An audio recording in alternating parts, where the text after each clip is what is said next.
I'm currently writing this in prison. I'm writing this because I believe that I've done the right thing, and I don't feel guilty. When I was a teenager, school was a nightmare because of this bastard. His name was Jake. He'd always beat me up and bully me. I suffered a lot of pain and humiliation, thinking that I'm going to kill this bastard someday. Of course, everything seemed to be forgotten after graduating from high school. And I, who turned 20 years old, was working part-time. Then one day, Jake suddenly appeared in front of me. While waiting for the bus after work, someone tapped me on the shoulder. When I turned around, it was Jake. He hadn't changed a bit.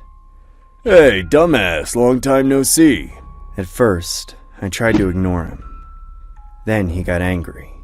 Are you ignoring me right now? Do you want to get smacked in the face or something?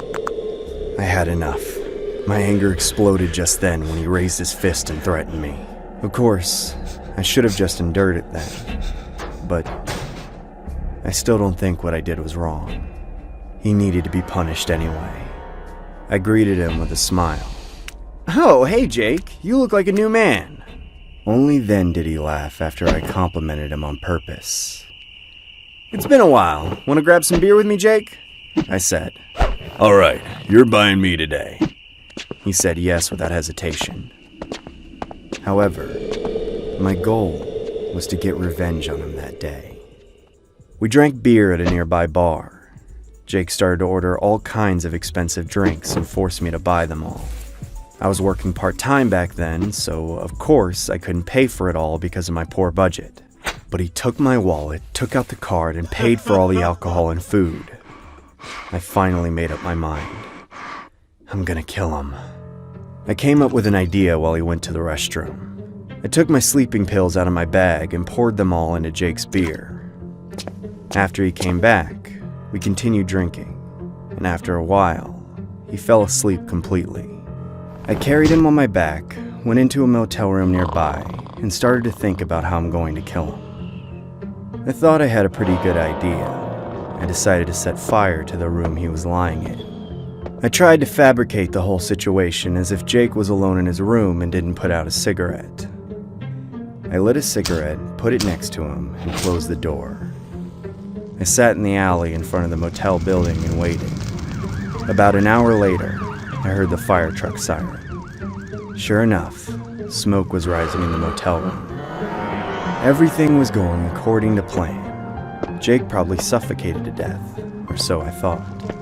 I walked into the motel building and went up to the 3rd floor. The smoke was billowing up in the hallway. I could see people escaping. Just then, I saw him in the middle of the smoke. His body was charred, but still burning. He was running towards me directly. He was running frantically without even screaming. Being terrified, I plopped down on the ground and he started squeezing me around the neck. I could feel his burning hands wrapped around my neck, causing tremendous pain. Jake's face was completely charred. I couldn't recognize anything apart from his bloodshot eyes. I fainted slowly while he was strangling me with all his might. Fortunately, firemen soon ran towards me to stop him and put Jake on a stretcher. From what I heard, he kept shouting my name over and over again on the way to the hospital. Chris! Chris! Chris! Rescuers tried to stop Jake, but he shook off all the hands and kept shouting my name. His throat was gushing blood.